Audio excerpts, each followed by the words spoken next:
What is going on, everyone? Welcome back to a new YouTube video. Today we have a very exciting camera that we just got in the mail. This is the Fuji X100V. Fuji is very kind to lend this to us for the next couple weeks. I'm gonna be definitely putting this camera through its paces. We're gonna be starting off today though by just enjoying a weekend with the camera. We're gonna be taking it everywhere that I go for the weekend, hanging out with friends, going to coffee shops, just relaxing at home. The reason being, this camera is much more of a way to document your life versus a professional scenario, in my opinion. It does have some professional features, which I'm gonna be chatting about. With all that being said, let's not waste any more time. Let's go enjoy the weekend. It's Friday afternoon. I'm gonna bring this camera along, show you guys what we like, and show you guys some photos along the way. So let's get into it.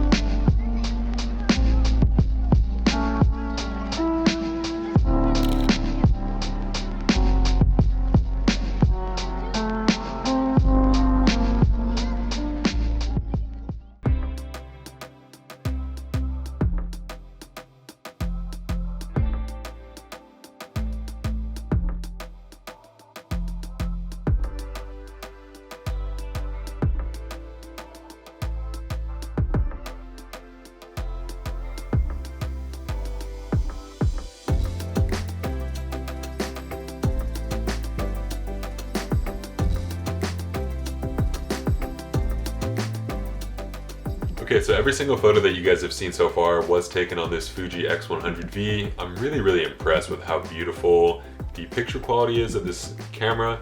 I'm actually filming on it right now in the turn-up picture profile, which I think among Fuji shooters is one of the best.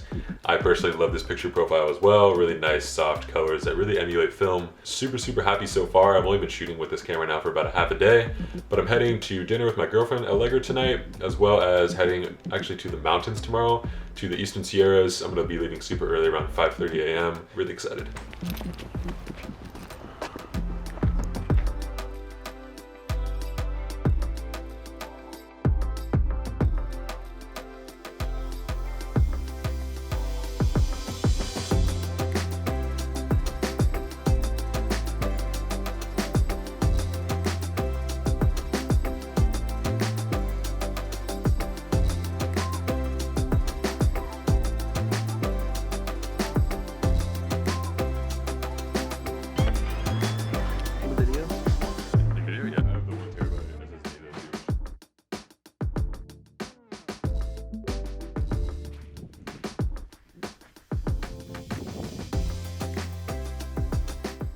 All right, so as you guys can see, we are not in Los Angeles. It is snowing right now. We are up in the mountains in Lone Pine, California.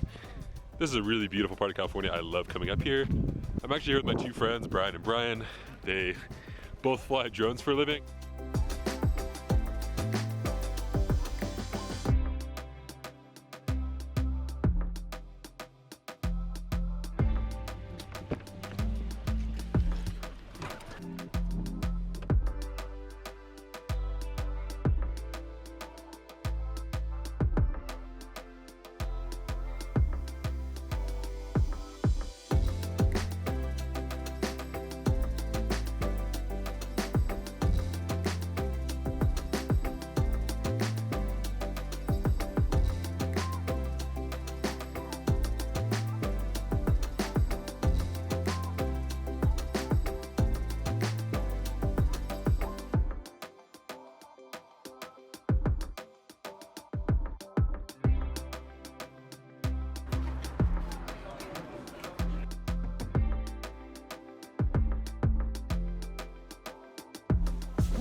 All right, so I just made it back from Mammoth, and man, I have a lot to say about this amazing little camera.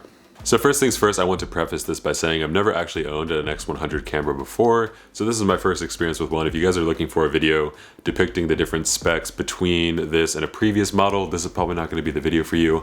I just kind of wanted to highlight and show you guys what is possible with such a small, amazing camera. So over the course of the weekend, I shot about 700 photos, and I showed you guys kind of my best photos that I thought were taken with this camera. And I can honestly say that the image quality is absolutely incredible. I'm really impressed, honestly, to say the least. It's a 26 megapixel sensor inside here, and it really does pack a punch. The raw files are anywhere from 50 to 60 megabytes uncompressed. So with that, you get a lot of data to work with. You can crop, you can really mess with the tone curve, and you're going to be able to get a great image every single time. Now, while taking photos, I definitely noticed a few things that really stood out to me. The autofocus on this camera is amazing. I think especially the eye autofocus, which is something that I'm used to over on my GFX 100.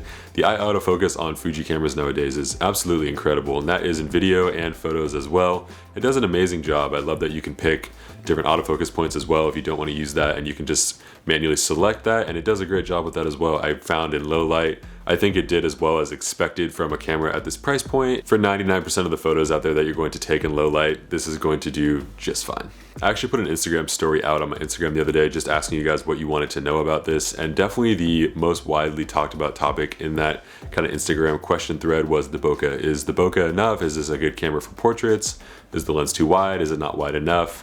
And I can safely say that this is an amazing camera for portraits, especially at f2. You're getting a ton of bokeh even for an APS-C sensor, and it really packs a punch. It really does. I know I'm going to be kind of continually saying that throughout this review, but I really am just super impressed with how great these images look. I would definitely recommend this to a lot of my friends who just need a super simple camera to take photos of themselves or their friends or whatever that may be. This is a great option for that. In terms of video, this camera shoots great video as well. It does 200 megabits a second, which is more than enough, especially when you're just filming, you know, kind of random fun moments. A lot of the clips in this video were shot with the X100V at 200 megabits a second, 4K at 24 frames a second, so if you guys wanted to know that. But I definitely think that the lens itself when you're filming yourself is a little bit too zoomed in. You know, you can make it work. I definitely just held out the camera on like a Gorilla Pod and that worked pretty well.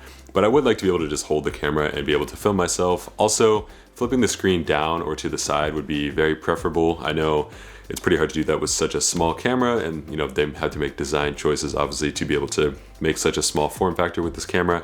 But again, it's not a super big deal. It's something that you can definitely work through. If you do really want to film yourself, I would definitely recommend picking up some sort of monitor. This camera does have HDMI out, and you can shoot 4K 10-bit, which is absolutely insane for a camera this small. Like some of my bigger cameras can barely shoot 10-bit. So I think this is a pretty amazing feature that Fuji decided to include in here. The F-log on this camera is great as well, especially for those kind of high dynamic range situations. This is gonna do a great job, and it's gonna allow you to retain a lot more of your highlights and shadow detail. Also, in terms of the design of this camera, I really found it to be a very enjoyable tactile sort of feel. It definitely resembles sort of a film camera with the buttons all being kind of tactile and really easy to move, and they're not electronic. They're actually dials that you turn. That's for shutter speed, for ISO, for exposure compensation, and aperture as well. It just feels really good kind of moving things yourself for once. It just really enhances the shooting experience in my opinion. One thing I really loved, especially when shooting photos with this camera, is the ability to switch on and off the EVF. And you do that by pressing this little button right here, and it does a great job. The EVF is very helpful, especially in very bright situations. If you guys have ever shot on a mirrorless camera, it really allows you to kind of dial in your exposure, especially when it's really bright outside. You can just look through the viewfinder and compose your shot. So all in all, you're probably wondering who this camera is for and who I recommend it to. Honestly, I don't really know if I wouldn't recommend this to anybody. I think this is an amazing camera that a lot of people would find a lot of value in, whether that's for a second camera you want to pick up just to be able to document your life a little bit more, or you're picking up your first camera and you want to be able to shoot a wide variety of stuff. All of these different use cases are definitely going to be possible with the Fuji X100V. So if you guys are interested in picking one up, I'll leave a link down in the description. It's not sponsored in any way by Fuji. They did send this out to me to review, but I'm super happy to report back that I have almost no complaints about this camera. It is a near perfect camera for what it does, and I would highly recommend you guys go check it out and see if it works for you. But as always, thank you so much for watching. Hopefully you guys enjoyed this one. Let me know if you have any comments down below, or you want to see future videos talking about this camera or any specs or features that I missed. I'm definitely going to make a separate video just showing you guys how easy these photos are to edit in Lightroom and Capture One. So if you guys are looking forward to that, definitely leave a comment down below for that as well. Pretty safe to say that this camera is amazing, and I'm excited to continue to use it. So we'll see you guys in the next one. Bye.